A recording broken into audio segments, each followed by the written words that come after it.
hemos denominado esta presentación en su parte inicial el termómetro a la salud en los territorios. Nosotros creímos pertinente cuando llegamos que hay que escuchar los territorios y hay que hacer presencia funcional en los territorios. Y vamos a ver algunas cosas que ustedes van a identificar y que el país merece conocer alrededor de lo que ha sido esta experiencia, que hace parte de nuestro propósito de, además de ser una superintendencia solidaria, amiga, cercana al ciudadano, generar visibilidad y presencia funcional territorial, porque la superintendencia no solo debe ser para el altiplano cundiboyacense con su sede en Bogotá. Entonces, ese tipo de experiencia se fundamenta en una aproximación inicial a un diagnóstico que permitió construir una ruta de trabajo en el entendido que tenemos que trabajar por la recuperación de un derecho, el derecho a la salud de los ciudadanos de este país. Y por eso, ¿qué hicimos? Nosotros establecimos una priorización de 13 territorios. 13 territorios que fueron identificados a partir de unas variables que nos permite con toda la tranquilidad decir que definimos los puntos de criticidad que tienen estos territorios y que son trazadores frente a la problemática del país. Por lo tanto, resulta relevante mencionar cosas como estas. Estos 13 territorios conglomeran 415 municipios del país. Cifra importante frente al total de municipios de nuestra nación. Pero también hay que decir que nosotros en esos 13 territorios recibimos, a partir de quienes habitan en ellos, un total de 644,000 manifestaciones de inconformidad, de insatisfacción con los servicios de salud que reciben, manifestados a través de peticiones, quejas, reclamos y denuncias. Y ese tamaño de peticiones, quejas, reclamos y denuncias que están referenciadas en estos 415 municipios de los 13 territorios constituyen el 62% del total de PQRDs recibidos en todo el país en el lapso de enero a octubre, que es el periodo que estamos analizando y que les estoy presentando y que sirve de referencia para lo que les voy a mostrar al final sobre la nueva clasificación de administradoras de recursos. En ese orden de ideas, nosotros focalizamos los esfuerzos en estos 13 territorios, priorizando 5 aspectos que ustedes ven allí y que corresponden a la evaluación de hechos que resultan relevantes para nosotros desde nuestra función inspectora, vigilante y controladora del sector. Inicialmente, el comportamiento de las PQRDs, obviamente con eso censamos lo que es el nivel de satisfacción, conformidad o insatisfacción e inconformidad de los usuarios del sistema en el país y concretamente en estos 13 territorios, pero también identificamos las preocupaciones, los requerimientos de ayuda y de apoyo de estas territorialidades. Igualmente, revisamos el modelo de operación, cómo funciona realmente el sistema de aseguramiento, es decir, las administradoras de recursos en esos territorios. Igualmente vigilamos el cumplimiento de los acuerdos de pago que se establecieron entre los actores a nivel territorial y, de manera consecuente, también establecimos el seguimiento frente a todo el proceso contractual. Y el último punto tiene que ver con la implementación de estrategias de promoción y prevención en el territorio y ejecutamos la vigilancia correspondiente. ¿Por qué criterizamos esos 5 aspectos?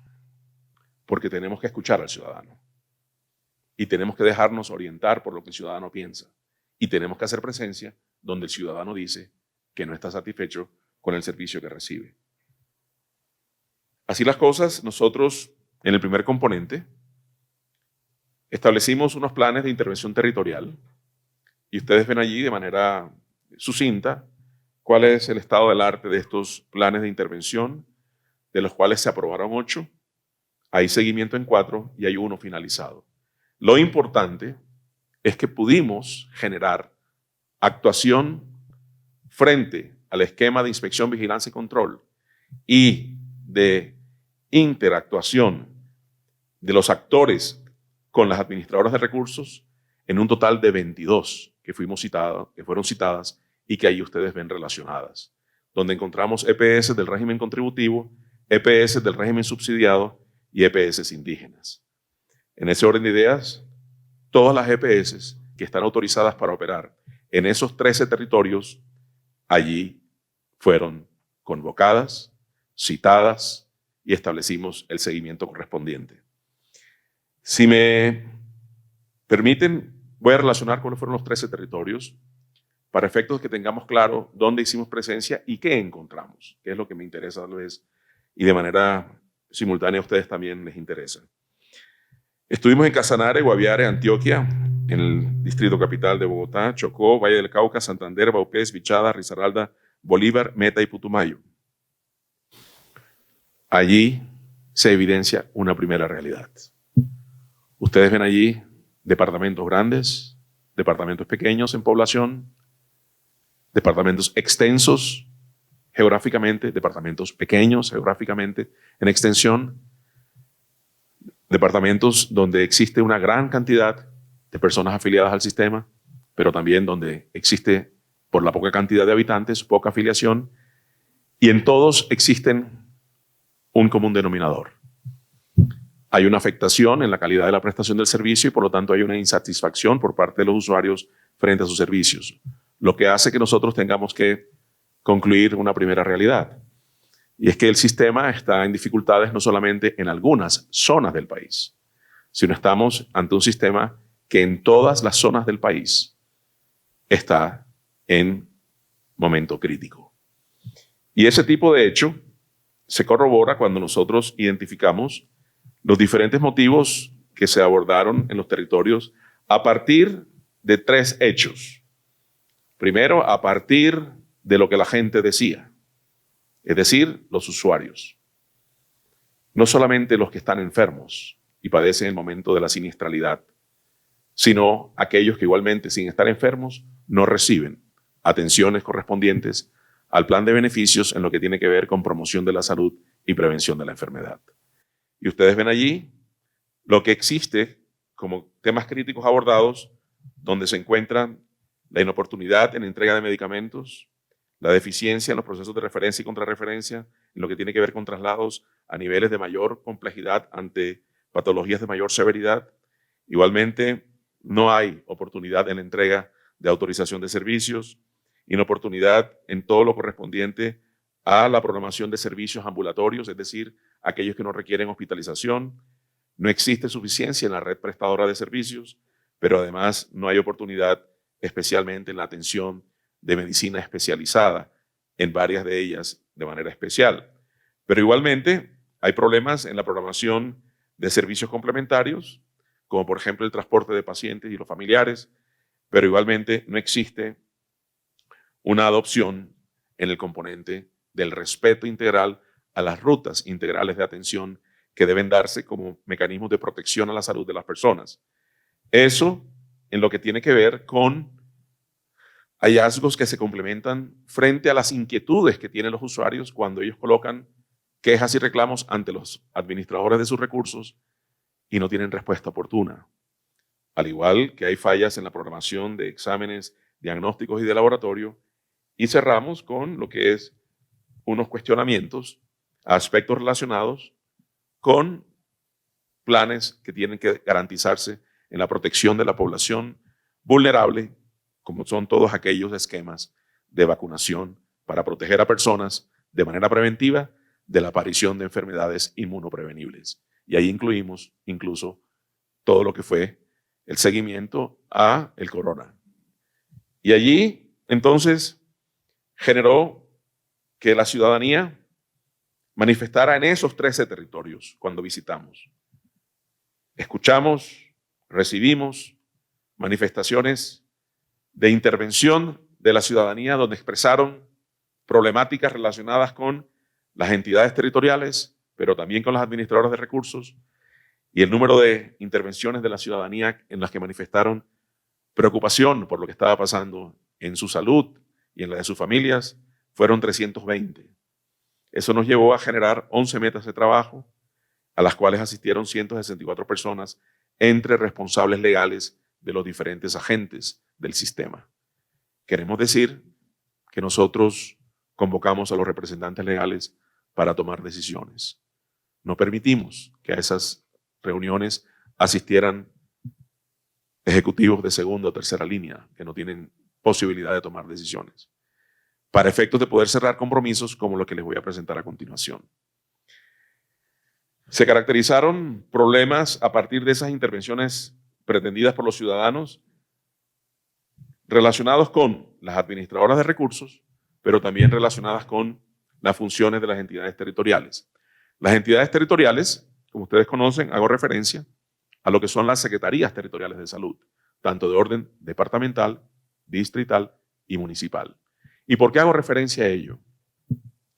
Porque resulta, apreciados periodistas, que el gobierno genera un aporte de recursos a través de un escenario financiero que ustedes conocen, cuya sigla es SGP, Sistema General de Participaciones, que llega a las entidades territoriales para garantizar la atención en salud pública a las personas en los territorios. Y hemos identificado que muchas veces estos recursos quedaron parqueados en las arcas de los entes territoriales y no se trasladaron en impacto efectivo en la atención en salud de las personas para generar la promoción de la salud y la prevención de enfermedades.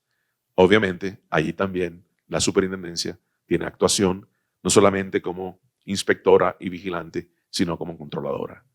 Los próximos días serán uno de los frentes informativos que vamos a darles a ustedes en lo que tiene que ver con sanciones a entes territoriales por tener recursos fondeados no trasladados a atención de las personas, cuando no se justifica que habiendo plata no se invierta en el propósito para el cual el ordenamiento jurídico definió su uso.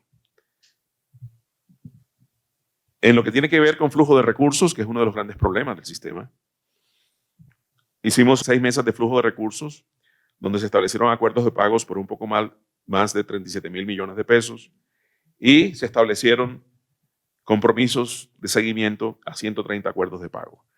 Nosotros cambiamos un poco el esquema. Tal vez ustedes venían oyendo mucho que se hacen mesas de flujo de recursos, pero creo que es el momento de generar impacto. Mesas de flujo de recursos con seguimiento y cumplimiento. Y cuando no se cumplen y no se honran los pactos a partir de quienes deben generar esos pagos hacia quienes tienen que recibirlos, nosotros estamos actuando. Y nuestra actuación ya no pasa por requerir documentalmente respuestas, pasa por sancionar.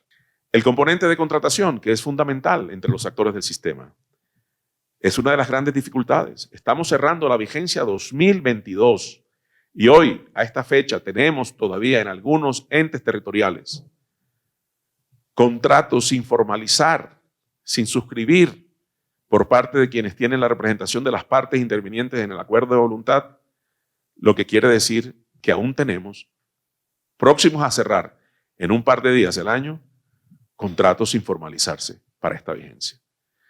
Y cuando echamos un poco hacia atrás, lo que encontramos es que tenemos todavía contratos sin liquidar de vigencias anteriores. Y eso tenemos que ponerle orden. Y es parte de lo que se está haciendo en las mesas de contratación, porque estos no son asuntos optativos o discrecionales a partir de quienes intervienen en ese tipo de actuación, sino es de carácter obligatorio y como tal deben desarrollarlo. Un contrato se formaliza porque o si no, no está en condición de ser argumentado como legal y por lo tanto debe formalizarse.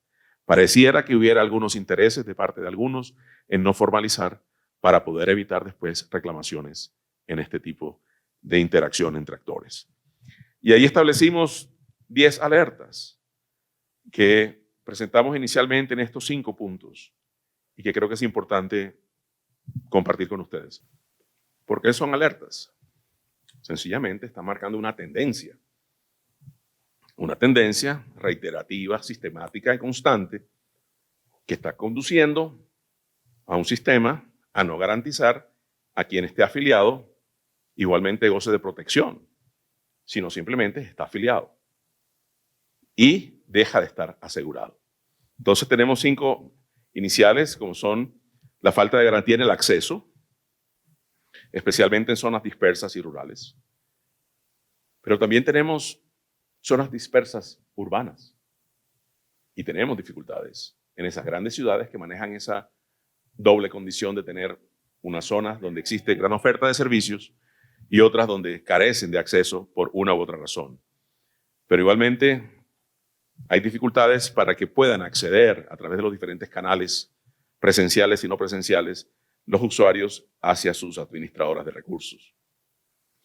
Hemos encontrado cómo a partir de dificultades que tienen los usuarios en recibir los medicamentos que les han sido prescritos en la formulación por los médicos, existe un desentendimiento por parte de las administradoras de recursos frente a ese hecho que es obligatorio de ellos garantizar.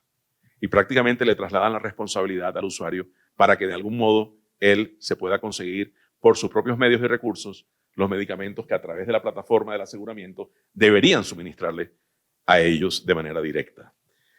Igualmente, no existe una capacidad instalada suficiente en las diferentes especialidades y tenemos problemas en el agendamiento de citas. Entonces, hay también un irrespeto hacia la oportunidad que debe tener una persona en ser atendida. E igualmente, cuando se están haciendo esas peticiones informativas a las administradoras por parte de los usuarios, el primer punto al que acuden es a su EPS. Pero lo que estamos viendo es que reciben la queja, reciben la petición, reciben la solicitud y hasta ahí. No responden. Cuando tienen que garantizar. Y el primer signo de respeto en la garantía es recibir y responder. De manera simultánea, gestionar frente a lo solicitado. Y estamos evidenciando ese tipo de mala práctica. Y las otras 5 es lo que ya mencioné. Hay una oportunidad evidente, no solamente ya a nivel de medicina especializada, sino en acceder al servicio de medicina general, que es la puerta de entrada. Y cuando se tiene ese tipo de barrera de acceso, todo lo que se desprende de ese primer momento de la valoración médica, como es la prescripción de exámenes, de procedimientos y de medicamentos, también queda con barrera. No tenemos cómo ocultar lo que está ocurriendo en temas específicos como la manera como ha sido desatendida la ruta de protección materno-perinatal por parte de las administradoras de recursos. Aunque quieran controvertirlo con los argumentos que quieran, es evidente que aún estamos teniendo personas que llegan al momento del parto con 1 o 2 controles máximos prenatales durante la gestación e inclusive sin ningún tipo de control prenatal. ¿Y eso a qué nos está llevando? A tener hoy una morbilidad que no debería estar presente en Colombia. Tenemos casos de sífilis gestacional, sífilis congénita. No proteger la ruta materno-perinatal genera 2 afectaciones, la madre y el producto de la gestación. Y ya es prácticamente un niño que nace emproblemado. Y no es justo porque todo esto es prevenible, de tal modo que se llegan a padecer circunstancias de enfermedad en la medida que no existe la protección desde el componente de la prevención. Igualmente, servicios de baja complejidad, que son los que implican menor gasto en la oferta. Y vamos a hacer un abordaje preciso a todo un componente que está normatizado, que se ha validado como algo útil y que debe ser algo que debe ser respetado por todas las administradoras y colocar en disponibilidad de los usuarios. Primero, los servicios de telemedicina y teleexperticia, pero también la calidad de esos servicios cuando se ofertan. Tienen que ser generados para efectos de cumplir con los procesos diagnósticos y orientación terapéutica. Pero cuando se carece el servicio, ni tampoco se brinda la posibilidad del acceso presencial, sencillamente estamos dejando sin atender a las personas. Y tenemos dificultades en lo que tiene que ver con la garantía de cumplir en los servicios de promoción y mantenimiento. Las administradoras de recursos reciben por cada uno de nosotros, donde estamos afiliados, 2 tipos de recursos cada mes. Uno, para atención de la enfermedad o del siniestro. Se conoce como la UPC y es la cantidad de dinero que mensualmente el Estado le gira a una EPS para garantizar nuestra atención en caso de que enfermemos. Pero de manera simultánea, también recibe una UPC que es para promoción de la salud y prevención de la enfermedad. Es decir, que todos y cada uno de nosotros tenemos dos frentes de beneficios. Uno para cuando nos ocurre el siniestro, que es la enfermedad, pero otro que es cuando estamos sanos. Pero requerimos que se nos hagan atenciones, procedimientos, intervenciones para mantenernos sanos. Y la gran pregunta es, de los que estamos aquí, que todos somos afiliados a una EPS, en este año próximo a culminar, cuando solo restan 3 días para el cierre de la vigencia, ¿cuántas veces fuimos requeridos por nuestras administradoras de recursos para efectos de disfrutar de todo el paquete de atenciones, procedimientos, intervenciones a los que tenemos derecho para mantenernos sanos en cada uno de nuestros sistemas orgánicos? Y la respuesta casi siempre resulta: no fuimos llamados, no fuimos atendidos y ese tipo de servicio no se prestó. Entonces, difícilmente podemos tener a una población protegida si no se le hace la prevención correspondiente.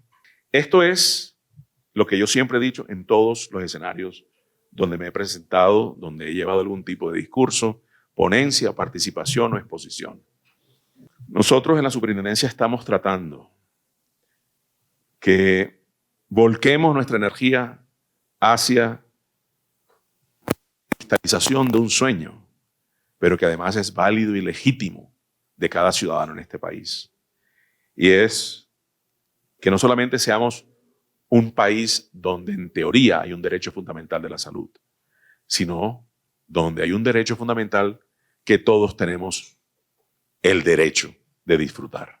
Y por eso nuestro trabajo cursa hacia ese destino: garantizar que se dignifique y se respete este derecho hasta que se vuelva costumbre y entiendan las personas que toman decisiones que esto no es algo optativo ni discrecional, determinar a quién se atiende y a quién no. Porque estamos en un sistema donde inclusive estar afiliado es una barrera de acceso. Porque si no estás afiliado, no se te atiende. Y resulta que en la ley estatutaria no se dice solamente serán atendidos los que estén afiliados. Dice todo habitante del país disfrutará del gozo efectivo del derecho fundamental a la salud.